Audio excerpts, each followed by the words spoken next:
ভারতের উত্তর পূর্ব প্রান্তের রহস্যে ঘেরা ৭টি রাজ্য, যাদের একত্রে বলা হয় সেভেন সিস্টার্স। ভারত তো বটেই, প্রতিবেশী দেশগুলোতেও এই ৭টি রাজ্য প্রতিনিয়ত বিভিন্ন ইস্যুর জন্ম দেয়। সম্প্রতি বাংলাদেশের প্রধান উপদেষ্টা ডক্টর মোহাম্মদ ইউনূসের একটি মন্তব্যের জেরে এখন আবারও আলোচনায় এই সেভেন সিস্টার্স। ভারতের সংবাদ মাধ্যম এনডিটিভিকে দেওয়া এক অনলাইন সাক্ষাৎকারে এই নোবেলজয়ী বলেন, বাংলাদেশকে কেউ অস্থিতিশীল করতে চাইলে চারিদিকে অস্থিতিশীলতা ছড়িয়ে পড়বে। প্রতিবেশী মিয়ানমার, ভারতের সেভেন সিস্টার্স, পশ্চিমবঙ্গ, সব জায়গাতেই ছড়িয়ে পড়বে অস্থিরতা। সেভেন সিস্টার্সের ইতিহাস ঘাঁটতে গেলে আমাদের ফিরে যেতে হবে সেই ১৯৭২ সালে। সেই বছর ত্রিপুরার একজন বিখ্যাত সাংবাদিক জ্যোতিপ্রকাশ সাইকিয়া একটি রেডিও টক শোতে ভারতের অরুণাচল প্রদেশ, মেঘালয়, আসাম, মণিপুর, মিজোরাম, নাগাল্যান্ড এবং ত্রিপুরা রাজ্যকে সেভেন সিস্টার্স নাম দেন। এই ৭টি রাজ্যের উপরে তিনি একটি বইও লেখেন, যার নাম ল্যান্ড অফ সেভেন সিস্টার্স। মূলত এরপরই এই নামটি জনপ্রিয়তা অর্জন করে। এই ৭ রাজ্যের আয়তন ভারতের মোট আয়তনের প্রায় ৭%। এসব রাজ্যগুলো একে অপরের উপর নির্ভরশীল হলেও সংস্কৃতি এবং পরিবেশের দিক থেকে তারা স্বতন্ত্র। এই ৭টি রাজ্যে জাতিগত এবং ধর্মীয় বৈচিত্র্য বিদ্যমান থাকলেও রাজনৈতিক, সামাজিক এবং অর্থনৈতিক ক্ষেত্রে তাদের অনেক মিল রয়েছে। এসব রাজ্যের বেশিরভাগই মানুষই নানা আদিবাসী জাতি এবং উপজাতি সম্প্রদায়ের। সম্প্রতি ভারতের স্বাধীনতা দিবসে মণিপুর রাজ্যে কয়েক হাজার লোক নাগা পতাকা উড়িয়ে স্বাধীন ভূমির পক্ষে সমর্থন দিলে বিষয়টি বিশ্ববাসীর নজরে আসে। এই ৭টি রাজ্য চতুর্দিক দিয়ে অন্যান্য রাষ্ট্রের স্থলভাগ দিয়ে বেষ্টিত, ফলে ভারতের মূল ভূখণ্ড থেকে এই রাজ্যের যোগাযোগ রক্ষা করা হয় মাত্র ৬০ কিলোমিটার দৈর্ঘ্যের একটি সরু পথ দিয়ে, যার এক পাশে রয়েছে বাংলাদেশ। তবে ভারত বাংলাদেশের মধ্য দিয়ে এই ৭টি রাজ্যের সাথে সড়ক, রেল ও নৌপথে ট্রানজিট স্থাপনে বিশেষভাবে আগ্রহী।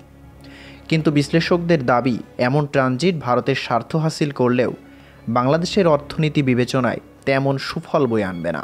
বাংলাদেশের পূর্ববর্তী সরকার নতজনু পররাষ্ট্রনীতি এবং ভারতকে সব কিছু খুল্লাম দিয়ে দেওয়া হলেও বর্তমান সরকার যে নিজেদের স্বার্থের বাইরে গিয়ে কোনো কিছু করবে না, একথা স্পষ্ট ডক্টর মোহাম্মদ ইউনূসের বক্তব্যে। এবং পরোক্ষভাবে তিনি কিন্তু ভারতকে একটি সতর্ক বার্তা দিয়ে রাখলেন, কারণ এমনিতেই ভারতের এই ৭টি রাজ্য স্বাধীনতার পক্ষে সরব। এখন প্রতিবেশী দেশের কোনো রকম যদি সমর্থন তারা পায়, তাহলে বড় বেকায়দায় পড়তে হবে ভারতকে। এখন আমরা জানব এই ৭টি রাজ্য সম্পর্কে। অরুণাচল প্রদেশ উত্তর পূর্ব ভারতের একটি স্থলবেষ্টিত রাজ্য। অরুণাচল রাজ্য এর দক্ষিণে ভারতের অঙ্গরাজ্য আসাম, পশ্চিমে ভুটান, উত্তর এবং উত্তর পূর্বে চীন এবং পূর্বে মিয়ানমার। অরুণাচল প্রদেশের আয়তন ৮৩,৭৪৩ বর্গ কিলোমিটার এবং এর রাজধানী ইটানগর। চীনের তিব্বতের সাথে অরুণাচল প্রদেশের ১১২৯ কিলোমিটার দীর্ঘ আন্তর্জাতিক সীমানা রয়েছে। অঙ্গরাজ্যটি উদ্ভিজ এবং প্রাণী জীবনে এর বিচিত্র ভূপ্রকৃতি এবং জলবায়ুর প্রভাব দেখতে পাওয়া যায়। প্রাণীর মধ্যে বাঘ, চিতাবাঘ, তুষার চিতা, হাতি, লাল পান্ডা এবং হরিণ উল্লেখযোগ্য। এই প্রদেশের উঁচু নিচু এলোমেলোভাবে বিস্তৃত ঢালযুক্ত ভূখণ্ড প্রদেশটিকে দিয়েছে আলাদা মাত্রা। এছাড়াও এর রয়েছে বিশাল হিমালয়ের উচ্চ শৃঙ্গ। এখানকার প্রধান নদী ব্রহ্মপুত্র। এটি এই প্রদেশে সিয়াং নামে পরিচিত। ১৮২৬ সালে আসাম ব্রিটিশ ভারতের অংশ হলে অরুণাচল প্রদেশও ব্রিটিশদের অধীনে আনার সব রকম প্রচেষ্টা চালানো হয়। এরপরও ১৮৮০ সাল পর্যন্ত এখানে ব্রিটিশরা আধিপত্য বিস্তার করতে পারেনি। এই প্রদেশের জনসংখ্যার বেশিরভাগ গোড়া এশিয়া ভিত্তিক, তবে তিব্বত এবং মিয়ানমারের মানুষের সাথে এদের শারীরিকভাবে অনেক মিল রয়েছে। এই প্রদেশের বিখ্যাত স্থানগুলো হলো তাইওয়াং, বোমডিলা, ভিস্বকানগর এবং আকাশীগঙ্গা। ৪টি জাতীয় উদ্যান এবং ৭টি বন্যপ্রাণী সংরক্ষণ কেন্দ্র পর্যটকদের মূল আকর্ষণ। পর্যটকদের কাছে আরও আকর্ষণের একটি স্থান বৌদ্ধবিহার। মালিনীথান এবং ভিস্বকানগর এই প্রদেশের গুরুত্বপূর্ণ প্রত্নতাত্ত্বিক স্থান। এখানকার পরশুরাম কুণ্ড একটি বিশিষ্ট তীর্থস্থান। আসামের রাজধানী দিশপুর। একে ঘিরে রয়েছে ত্রিপুরা, নাগাল্যান্ড, মেঘালয়, মিজোরাম, মণিপুর এবং অরুণাচল প্রদেশ। এর আয়তন ৭৮,৪৩৮ বর্গ কিলোমিটার। রাজ্যটি বিলুপ্তপ্রায় ভারতীয় একশিঙের গণ্ডার সংরক্ষণের চেষ্টা করছে। মধ্যযুগে আসাম ২টি রাজবংশ কোচ এবং অহোম দ্বারা শাসিত হতো। কোচদের উৎস ছিল তিব্বতী বার্মা অঞ্চল এবং অহোমদেরও ছিল তাই, যারা উত্তর আসাম শাসন করত। এই সময় ভারতবর্ষ অনেক আক্রমণের সম্মুখীন হয়েছে, কিন্তু ব্রিটিশ ছাড়া আসাম কোনো বিদেশি শক্তির শাসনে আসেনি। এমনকি মোগলরা 17 বার আসাম আক্রমণ করেও ব্যর্থ হয়। 1826 সালে প্রথম ইঙ্গো বর্মি যুদ্ধের পর পশ্চিম আসাম ইস্ট ইন্ডিয়া কোম্পানি কর্তৃক গৃহীত হয়। এরপর 1833 খ্রিস্টাব্দে এখানকার রাজা পুরন্দর সিং উচ্চ আসাম দখল করলেও 5 বছর পর এই এলাকা ব্রিটিশ শাসনাধীনে চলে যায়। ব্রহ্মপুত্র নদ আসামের পূর্বগামী নদ। এই নদটি অরুণাচল প্রদেশ হয়ে এই রাজ্যে প্রবেশ করেছে।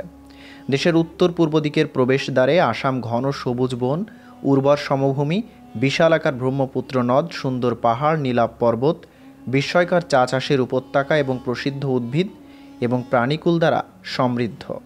আসামের আন্তর্জাতিক সীমানা রয়েছে প্রতিবেশী রাষ্ট্র ভুটান এবং বাংলাদেশের সঙ্গে। মেঘালয়ের রাজধানী শিলং। এটি ভারতের 21তম রাজ্য। এর আয়তন 22,429 বর্গ কিলোমিটার।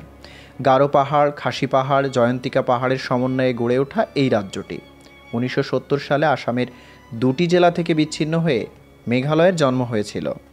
1905 সালের 16 অক্টোবর বাংলা ভাগ হওয়াকালীন মেঘালয় পূর্ব বাংলা এবং আসামের এক নতুন প্রাদেশিক অংশ হিসেবে স্বীকৃতি লাভ করে। 1905 সালের 16 অক্টোবর যখন বাংলা ভাগ হয়েছিল, তখন মেঘালয় ছিল পূর্ব বাংলা তথা বর্তমান বাংলাদেশ ও আসামের এক নতুন প্রাদেশিক অংশ। ছবির মতো সুন্দর এই রাজ্য মেঘালয়। সংস্কৃতি এবং ঐতিহ্যে সমৃদ্ধ। প্রাকৃতিক সৌন্দর্যের কারণে মেঘালয়কে বলা হয় প্রাচ্যের স্কটল্যান্ড। নাগাল্যান্ডের রাজধানী কোহিমা। এটি ভারতের ক্ষুদ্রতম রাজ্যগুলোর একটি। এর আয়তন 16,579 বর্গ কিলোমিটার।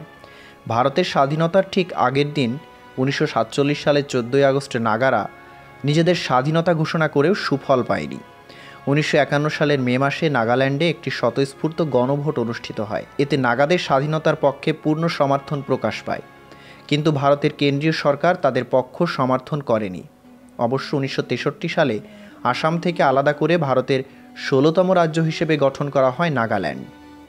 উল্লেখ্য, 1874 সালে আসাম আলাদা হলেও 1905 সালে বঙ্গভঙ্গে তাকে আবার বাংলায় যুক্ত করা হয়। 1911 সালে বঙ্গভঙ্গ রদের পর তা আবার নর্থ ইস্ট ফ্রন্টিয়ারের অংশ হয়। ভারতের স্বাধীনতার পর এখান থেকেই নাগাল্যান্ড আলাদা হয়। নাগাল্যান্ডে পর্যটকদের আকর্ষণের মধ্যে রয়েছে বাঁশের আসবাবপত্র সংক্রান্ত পণ্য, যেমন টেবিল, ছবির ফ্রেম, পর্দা, উইন্ডো শেড এবং পর্দা, চেয়ার, ওয়াল হ্যাঙ্গিং, কম্বল প্রভৃতি। এছাড়া বেতের আসবাবপত্রও রয়েছে। রাজ্যটি রাষ্ট্রীয় মিউজিয়াম কোহিমায় অবস্থিত। নাগাদের ইতিহাস ও ঐতিহ্য সম্পর্কে জানার এটি সেরা জায়গা। নাগাল্যান্ডে বন্য পশু পাখি এবং প্রাণীদের জন্য রয়েছে ফকিম, ইন্টাকি এবং পুলি ব্যাজ অভয়ারণ্য। মিজোরামের রাজধানী আইজল। লোসাই পার্বত্য জেলাগুলোর সমন্বয়ে গঠিত। এর আয়তন 21,087 বর্গ কিলোমিটার। এটি দেশের 23তম রাজ্য।